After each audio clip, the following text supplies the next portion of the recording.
नमस्कार, आप देख रहे हैं जीके दर्शन। मैं हूँ विक्रम सिंह ठाकुर। इस समय एक बेहद ही दुखद खबर हमारे पास पहुँच रही है। आपको बता दूँ कि आज दोपहर से ही अनंतनाग में एक एनकाउंटर चल रहा था, जिसमें हमारे सुरक्षा बलों को भारी नुकसान हुआ है। तो 2 जवान जो हैं हमारे, वो इस समय बलिदान हो गए हैं, वीर गति को प्राप्त हुए हैं। मैं आपको बता दूँ कि ये जो एनकाउंटर है, ये अल्हान गडोले के जंगल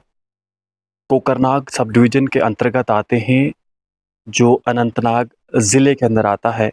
जहाँ पर आतंकवादियों का लगातार खतरा बना रहता है। और ऐसा बताया जा रहा था कि जो नियमित सुरक्षाकर्मी या फिर गश्ती दल जो उन घने जंगलों में आतंकवादियों को ढूँढ रहे थे, उन पर आतंकवादियों ने घात लगाकर हमला किया। और शुरुआती जानकारी जो निकल कर आ रही थी, उसमें ऐसा अ, हमारे पास सूचना मिली थी कि 2 से 3 जवान जो हैं, वो घायल हो गए हैं। पर इस समय हमारे पास जो सूचना मिली है, वो ये है कि 2 जवान जो हैं हमारे, वो इस समय बलिदान हो गए हैं, वीर गति को प्राप्त हुए हैं और 3 अन्य जवान जो हैं, वो घायल हैं। ये जो मैं आपको बता दूँ कि ये इस स्थान पर सितंबर 2023 में भी यहाँ पर आतंकवादियों के साथ सुरक्षा बलों की मुठभेड़ हुई थी, और जिसमें एक कमांडिंग ऑफिसर, एक मेजर और एक डीएसपी अपनी जान गँवा बैठे थे, देश के लिए बलिदान हुए थे, वीर गति को प्राप्त हुए थे।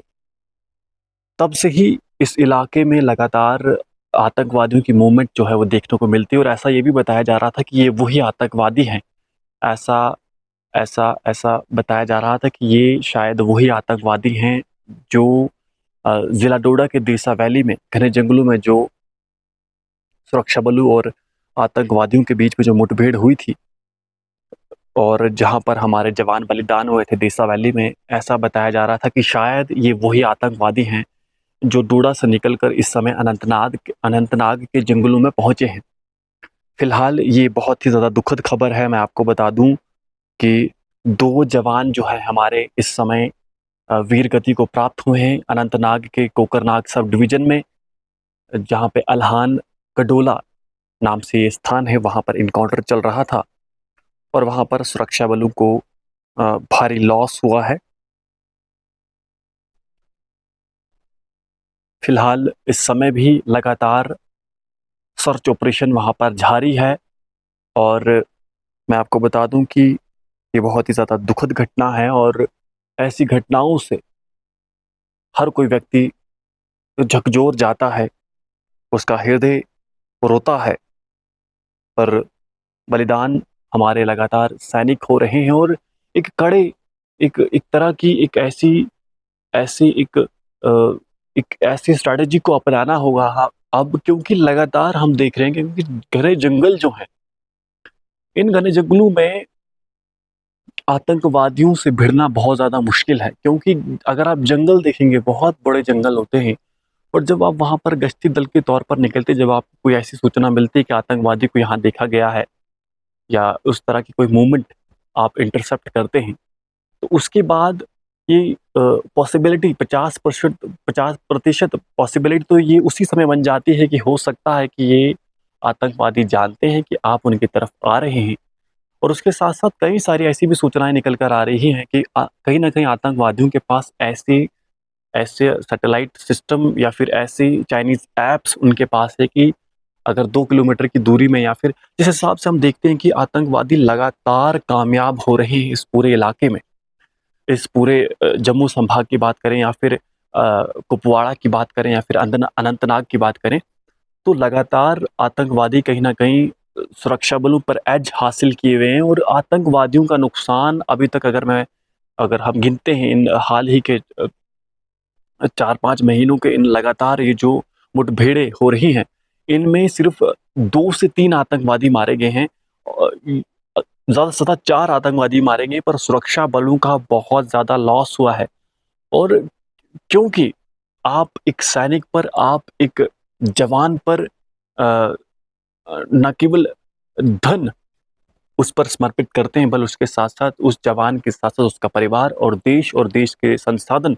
सब कुछ लगा होता है। तो ऐसे में बहुत ज़्यादा नुकसान सुरक्षा बलों का हो रहा है। हालाँकि इसको लेकर हम देख रहे हैं कि असम राइफ़ल को भी जम्मू में डिप्यूट किया जा रहा है, या फिर पैराट्रूपर्स के 500 जवानों को जम्मू कश्मीर में, या फिर उसके साथ-साथ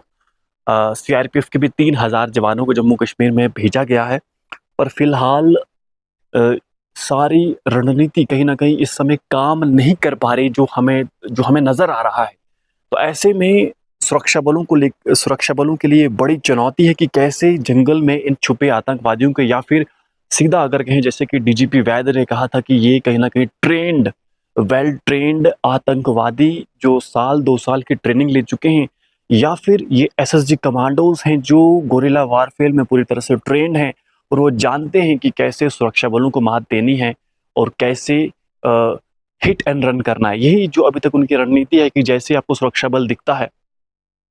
उसे निशाना बनाते हैं, इनिशियल फायर खोलते हैं और उसके बाद वहाँ से भाग खड़े होते हैं, कवर लेते हैं और भाग खड़े होते हैं। तो फिलहाल एक दुखद खबर मैं आपको कहूँगा, बड़ा ही दुखद खबर है कि हमारे 2 जवान जो हैं, वो वीर गति को प्राप्त हुए हैं, और इसके साथ-साथ 3 जवान जो हैं हमारे इस समय घायल हैं। ईश्वर इन दोनों जवानों को परम गति प्राप्त हो, हम ऐसी आशा करते हैं, ईश्वर से प्रार्थना करते हैं, और 3 जो जवान हमारे घायल हैं, जल्द से जल्द वो स्वस्थ हों और इन आतंकवादियों को धूल चटाने के लिए फिर से मैदान में उतरें। आप जुड़े रहें जी के दर्शन के साथ। धन्यवाद।